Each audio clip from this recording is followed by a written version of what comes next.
Hi, my name is Dan Caney, and I'm here to talk about supplemental restraint systems and how through their proper use they can help save lives on vehicles.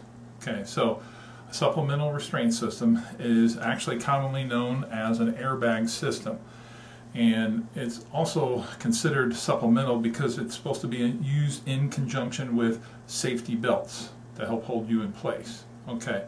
So these systems, airbag systems, came out in the 1980s, and with that, today all vehicles have airbag system. It's mandatory by the government.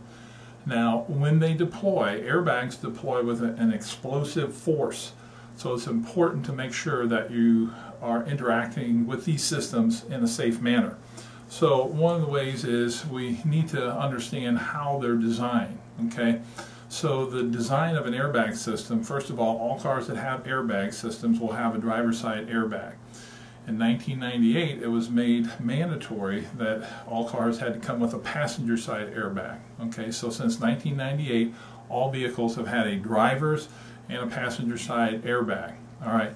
Now, in addition to the front airbag system, there's now on many cars side airbag systems to protect from a collision in the side of the car.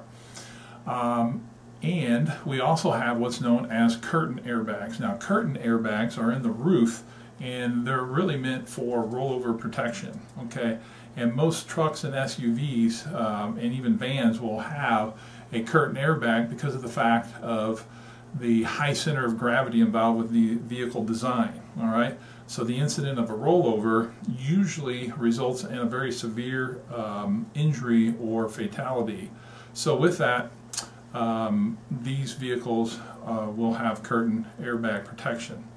So more important than that, though, is the style of deployment.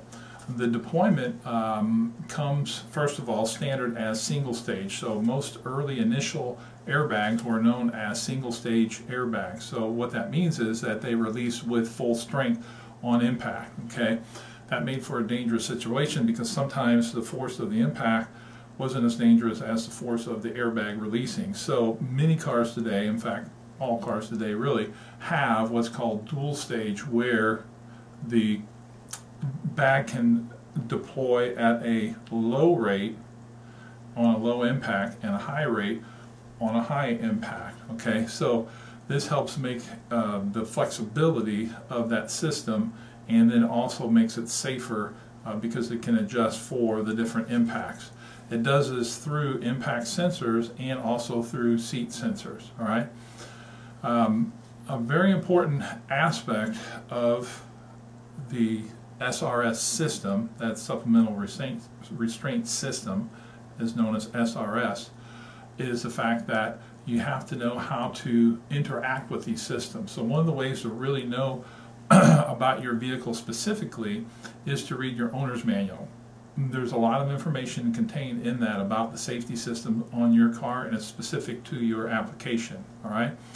The other thing is that you can be killed by the airbag if you don't follow certain precautions. In fact, 175 people since the year, between the years 1990 to 2000, have been killed by airbag deployment. All right.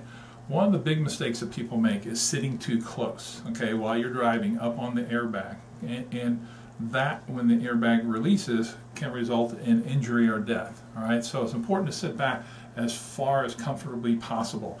In fact, the minimum amount is 10 inches, so you want to shoot for that. All right. The other thing is that side airbags actually can offer a danger as well, especially to a passenger if they're resting their head on a long trip up against the door pillar or the door itself. If the airbag deploys directly while they're on it, it can snap their head back, injure or kill them. So it's important to be aware that there are airbags on a side airbag system in the door or the pillar. The other thing is carrying objects in the vehicle to keep them away from the doors too, because they can go flying if the airbag goes off as well. Another thing is that young children, if you have children in the car under the age of 12, by law they're supposed to be kept in the back seat. Now, the newer vehicles do have detection systems in the seat that can turn the airbag off if a child is riding in the front, but it's still better to prevent a problem by keeping the young children in the back of the vehicle. Okay? So the benefits overall of airbag systems, it's been determined by the Highway Traffic and Safety Administration that 28,000 people up to the year 2009 have been saved by airbags. Okay? And the Insurance Institute has found that 35% of drivers, or there's a 35% reduction in driver fatality and a side impact. So side airbags save drivers' lives as well. In addition to that, there is also a financial benefit. Most insurance companies will give you a reduced rate, usually 20 to 25% for a driver's airbag and up to 40% for a passenger airbag if you have those on your vehicle. So reducing the rate of your insurance cost overall is a good benefit. By society standards, if someone has a head injuries, and airbag systems are designed to help reduce and prevent head injuries can put a burden because of the medical cost involved. So by societal standard, there's benefits by reducing head injuries as well too. So the fact is that the benefits of airbags outweigh the cost of the danger of airbags, and if we know how to interact with them safely, we can all have less injury or chance of fatality around airbags.